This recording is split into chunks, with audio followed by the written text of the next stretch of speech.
I think Lionsgate felt the $75 million movie was, too risky at that point. So that's when the first Lionsgate project ended, and Angelina's role, she exited at that point. What do you think the movie's message is? Well, the message is, it's really a celebration, a portrait of what creative people can achieve, what people can achieve when they have vision, intelligence, courage, integrity, as represented by the two heroes of the film, Dagny Taggart and Hank Reardon. Mm-hmm. What's different about the film, though, is that they are business people, and that makes this film virtually unique in among films where business people are normally portrayed as either idiots or villains, like Gordon Gekko or in Wall Street. In this case, we see people who are basically heroes of production. Dagny runs a railroad. Hank Reardon runs a steel company, but nevertheless, it's their. The affirmative side of the film is, look what people can achieve who are committed to acting on their own values and pursuing them with total dedication in the whole world of production.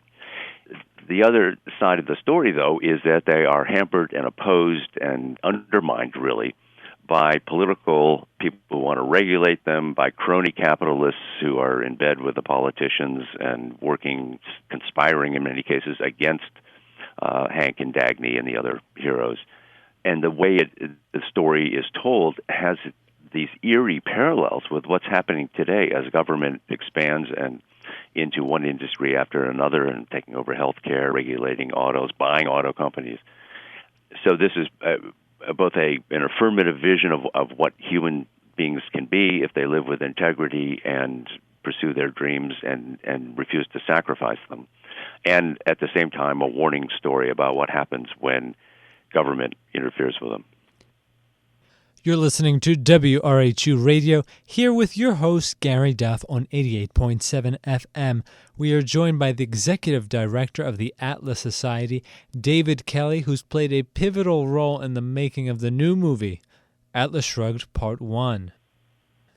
What kind of response have you gotten from the movie so far?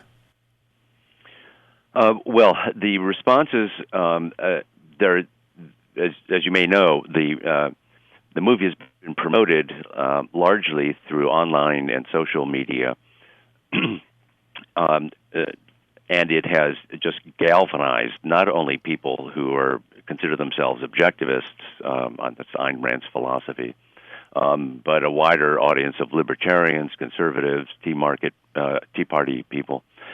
And many groups have been distributing the news about the film. There have been advanced screenings, and the reactions to that have been overwhelmingly positive. If you go to the film's website, every time they put up a new scene from the film or a new announcement about this or that, the comments stretch on. People are just wildly enthusiastic about this. In terms of response from the media and from reviewers, the reviews are just starting to come out now. There have been some very, very positive ones. There have, but as you might also expect, there have been negative reviews. Newsweek just published one. New York Post had a somewhat negative one, mostly carping about the production values.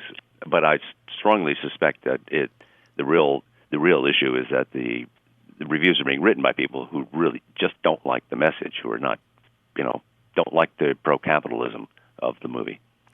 Now, what kind of response do you believe the movie would have gotten, let's say, if it was made 50 years ago as opposed to today? Do you think America needs it more now than before? Yes. 50 years ago, I think Atlas Shrugged, when it came out, it was an immediate bestseller and has stayed a bestseller ever since then. But the sales of the novel have tripled and quadrupled in the last 3 or 4 years. And that's partly because people are seeing so many parallels between what is described in the book as the growth of government, the encroachment on private citizens, especially in people in business.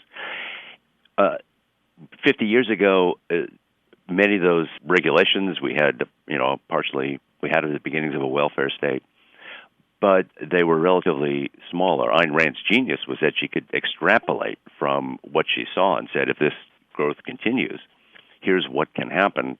Now we're 50 years down the road, and it's happening.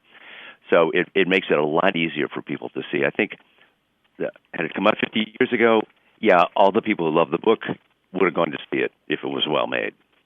But now I think people are going because they want to understand the world, and they want to understand how to restore, some of the basic values that Americans have always believed in: individualism, self-respect, and self-responsibility.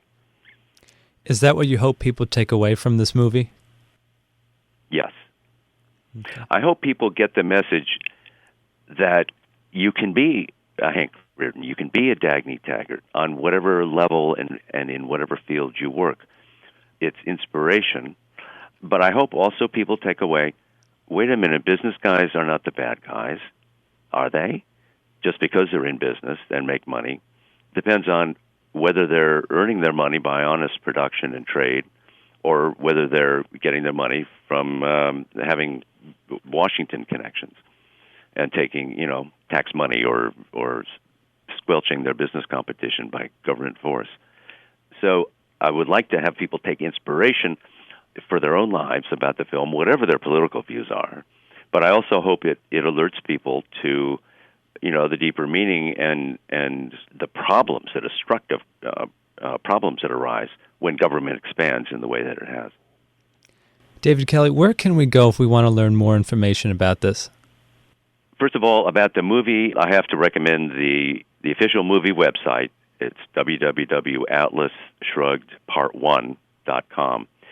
But for more information about the meaning of the movie and of the novel itself, our own website, the Atlas Society website, is www.atlassociety.org, is the place to go. We have a whole section of our site devoted just to Atlas Shrugged, with deep commentary, analysis of the meanings, the ideas, a list of characters, anything you could want if you want to follow up on seeing the movie and digging deeper.